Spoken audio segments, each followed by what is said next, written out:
now, you can normally find today's guest on the judging panel of Emmy award-winning RuPaul's Drag Race, but she'll be stepping out in style on a very special BAFTA red carpet this weekend instead, where she might just bump into a few loose women and men. Please welcome Michelle Visage.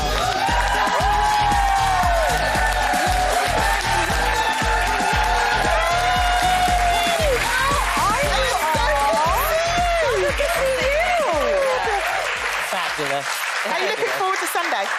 Oh, so much. I love the BAFTAs, yeah. I'd say I, for one, we were both there last year, weren't we? Yes, and I, for one, am very much looking forward to what you're going to wear. Are you? allowed to say? Well, no, because they don't know. This close to the event, you don't know? No, but I'm like that. You know, Okay, we'll do yeah. a fitting this week, and when it hits you, you just know that it's right. And I've got some fittings coming up this week, so I get very excited about it. How would you feel if someone wanted to wear the same outfit as you? You know, that happens, doesn't it? And I think it's how you style it out. Yeah. Because you could wear the same outfit and be awkward about it, because the truth is, it is awkward. But it is what it is, so what are you going to do? Be miserable or cheer up and deal with it? So I've got to ask you, obviously, I mean, are you tipping anyone to win this year? I mean, I'm just saying, we are... Nominated. Nominated.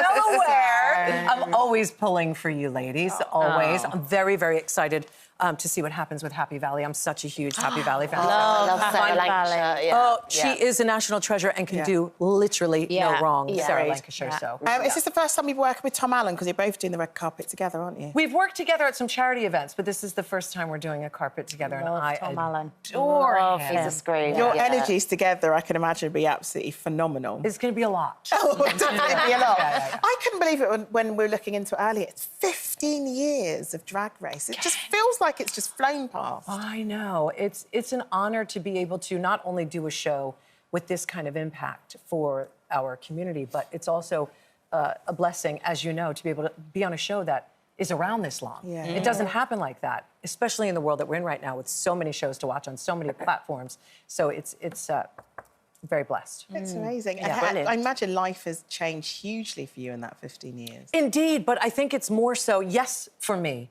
but seeing these artists who normally wouldn't have this kind of a platform and the change that it's had on and the impact that it's had on their lives, and more so the conversations that have been started because of RuPaul's Drag Race, conversations between parents and queer children, and understanding them and welcoming and accepting them is the most important part of this whole thing, this whole puzzle to me. Yeah. I think it's more than a show, isn't it? Like, you've given people the platform to be their authentic self, and that's way more than any entertainment, you know, value. Like, the value of that is literally life-changing off camera as well. Agreed. It's a game changer for so many kids who otherwise voices would not have been heard, especially with their own family. Forget about public, but within closed doors. Yeah. So, yeah, it's impactful. Really, and how does it feel for you to know that you're instrumental in that? Because we all get to do these amazing jobs, and we're talking about the dresses and the going to the BAFTAs, but there must be some real fulfilment in that part of the job for you. When you do it, you don't realize it. For me, I've always been an ally. It's the reason I'm here, you know? Yeah. I'm a mother, but I've been an ally before I was a mother. It's what I do. It's who I am. It's a community that I'm passionate about, that I speak up for, that I walk hand in hand with. So for me, to see it has kind of been, well, yeah, it's a given, but it's not a given until you start performing live and seeing the audience and realising the impact. But then, sorry to interrupt you, Carl, but in terms of the changes that you've seen where the show is concerned, you're also mother to a queer child. Do you think that your experience has helped you to navigate that? I only known who I am. I was raised the way that I was raised, and I only know that. So for me, I knew my child was queer before they knew they were queer. So when that happened, you know, it was important for me to nurture them and try to make this world a better place for them. It's what I've always done.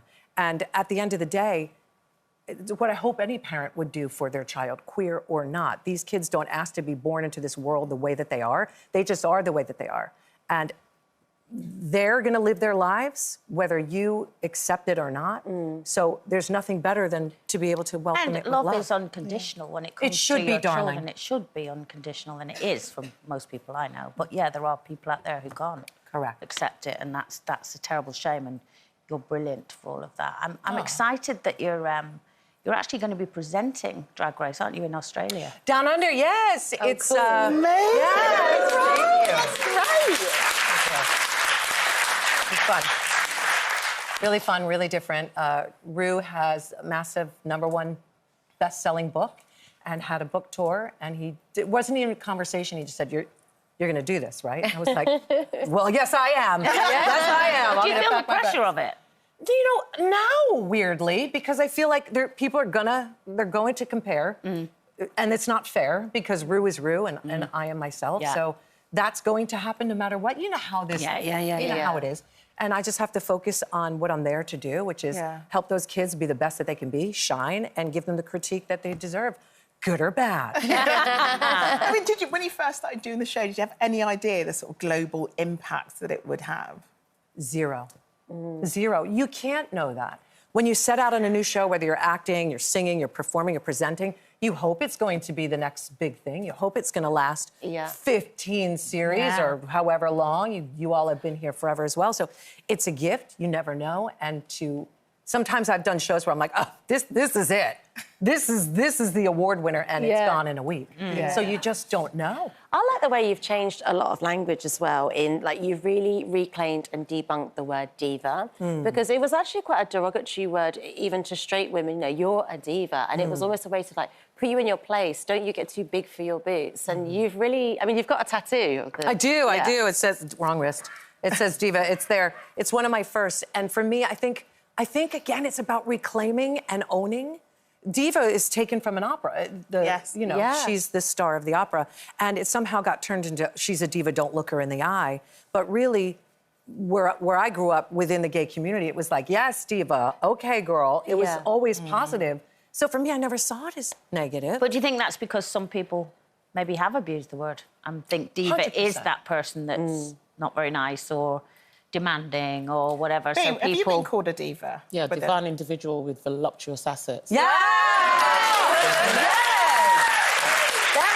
There we go. Reclaim Yeah, exactly. I like that. Obviously, you've been in a few West End shows, things about everybody's talking about Jamie and Adam's Family. I think you're amazing. Yeah. Thank you. Is there a role that you'd like to play? There are so many roles that I'd like to play, some of which I've aged out of, and I don't care. I think Mama Rose and Gypsy is a big one that I would amazing. love You'd to be tackle. great in that. Yeah. Thank you. It's a big one. It's a juggernaut. And you have to be ready to do it, but that's one that I would love to. Now we're going to a quick question about the Met Gala, because obviously that was last night. Oh yes, did you enjoy? Yes. Yeah. Did you have any favourites? I thought Zendaya. Listen, she always slays wherever. And the flowers and I also thought Kylie Jenner and Oscar de la Renta was stunning, absolutely breathtaking. I thought Nicole Kidman was gorgeous in Balenciaga. There were a few. I was mostly meh. To be honest. Really? Yeah, I thought the theme was kind of too broad, so people couldn't really hone in on what it meant. So it was a lot of florals, and it was like, oh, that's really predictable when it's called garden. Yeah. So if we're thinking, Tyla in that sand Loved it. was amazing. Yeah. There were some moments. But I do think you need to have a word with Anna Wintour, just so you can have a bit more of a broader, but yet narrower thing for next year. If you love Tyler, that means you sit with me. There's fashion over function. There is actually no question. It's right, thank you. Yeah. These guys are talking about trainers and the red carpet. Oh, not me. Yeah, No. They need to bring out trainers with heels. They did. Balenciaga had Crocs with heels, and they're out there. Norma Kamali did it years ago as well, and they're cute for a moment. Yeah. To the shop for some they're bread. cute for a look, not a stare. Yeah. Well, I'll tell you what, Michelle, we cannot wait to see you on the red carpet on Sunday. Ladies and gentlemen, Michelle Visage. Thank you.